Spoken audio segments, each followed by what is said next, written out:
Assalamualaikum warahmatullahi wabarakatuh. Selamat sore, perkenalkan nama saya Sultan Arif Dayatullah dengan NIM 15123000253. Saya adalah mahasiswa psikologi dari Fakultas Psikologi Universitas 17 Agustus 1945 Surabaya. Pada video ini saya akan menjelaskan simulasi administrasi tes warteg, mulai dari tujuan tes, cara penyajian tes, hingga penjelasan proses scoring tes warteg.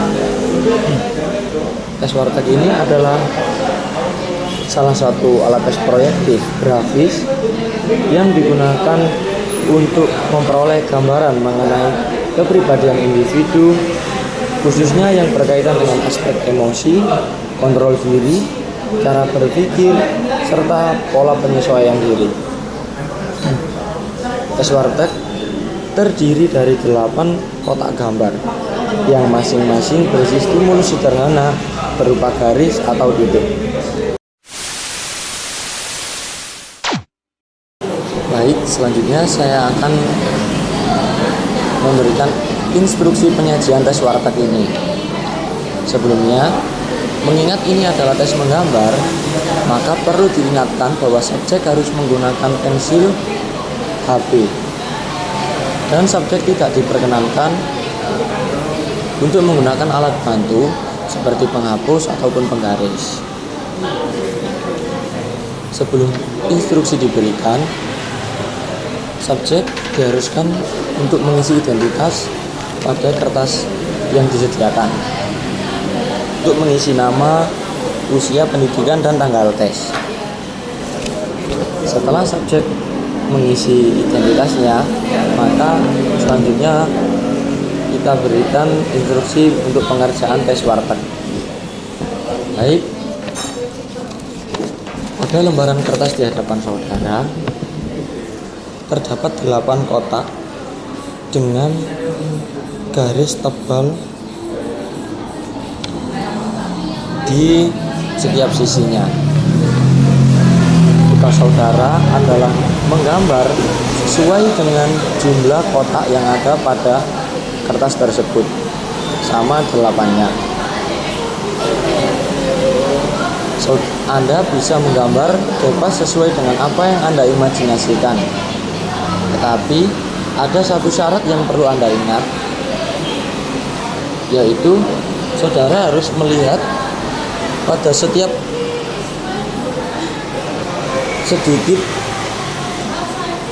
kotak ada sedikit tanda-tanda yang mana Anda harus menggambar atau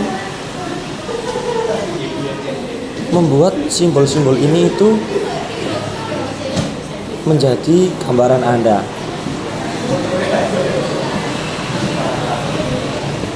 Apakah Anda sudah paham? Jika Anda sudah paham, dikarenakan Anda menggambar ini dengan bebas, Anda bisa mulai menggambar dari kotak manapun untuk terlebih dahulu. Setelah menggambar, Anda harus menuliskan angka sesuai dengan pengerjaan Anda menggambar. Setelah itu, pada bagian bawah tuliskan apa yang Anda gambar, mulai dari gambaran pertama Anda hingga gambaran terakhir, gambaran ke-8. Setelah selesai menuliskan, pilihlah gambar mana yang paling Anda sukai dan paling Anda tidak sukai.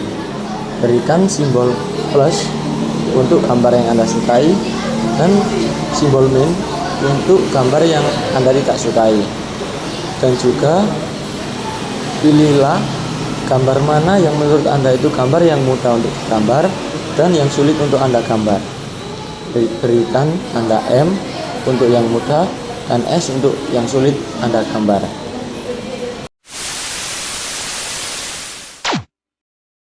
Baik, selanjutnya saya akan menjelaskan tentang proses scoring tes warteg ini.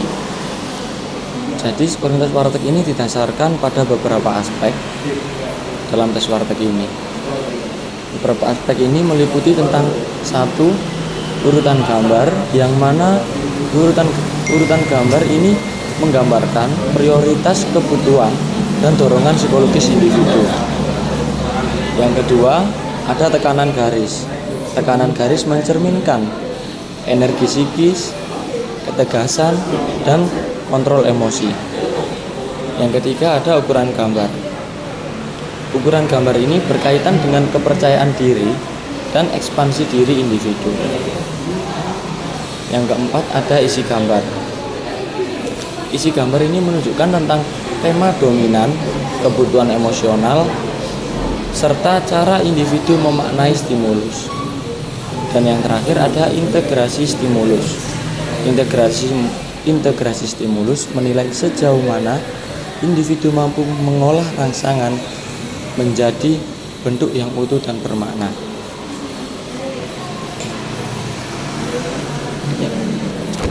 Hal yang pertama kita lakukan untuk melakukan scoring tes warteg ini adalah kita mengisi tabel drawing completion test scoring bank. Jadi di tabel ini kita melakukan atau memberikan nilai dari yang paling rendah yaitu setengah hingga paling tinggi 3. Skor setengah diberikan ketika kualitas gambar sangat lemah. Skor 1 diberikan ketika kualitas gambar lemah. Skor 1,5 diberikan ketika kualitas gambar hampir cukup kuat.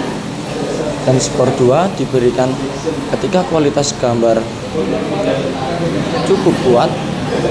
Skor 2,5 diberikan ketika kualitas gambar kuat. Dan yang terakhir skor 3 diberikan ketika gambar sangat kuat. Cara penulisan scoring di tabel ini adalah ketika setengah kita memberikan 1 garis miring, ketika 1 kita memberikan tanda X, ketika 1,5 kita memberikan tanda X dan garis miring, dan selanjutnya. Setelah kita mengisi tabel-tabel ini sampai selesai, selanjutnya kita memindahkan dan menjumlahkan hasil-hasil di tabel tadi ke interpretation blank. Setelah kita sudah mengisi pada interpretation blank ini, kita membuat grafik yang mana ada empat aspek untuk bisa kita menginterpretasi. Isi dari 4 aspek tersebut adalah yang pertama emotion yang berisi open dan eksklusif, yang kedua ada imagination yang berisi kombinatif dan kreatif, yang ketiga ada intellect berisi praktikal dan spekulatif, dan yang terakhir ada activity berisi dinamik dan kontroler. Dalam pelaksanaan tes warteg ini sangat penting untuk menjunjung tinggi etika psikologi, khususnya terkait kerahasiaan hasil tes dan pengguna alat tes hanya untuk kepentingan akademik. Melalui simulasi ini, saya mempelajari bahwa tes warteg ini tidak hanya menilai hasil gambar, tetapi juga proses, pola, dan makna psikologis di balik gambar yang dibuat individu. Demikian penjelasan mengenai simulasi administrasi dan scoring tes warteg yang dapat saya sampaikan. Terima kasih atas perhatian Bapak, Ibu, dan teman-teman. Kurang lebihnya saya mohon maaf. Wassalamualaikum warahmatullahi wabarakatuh.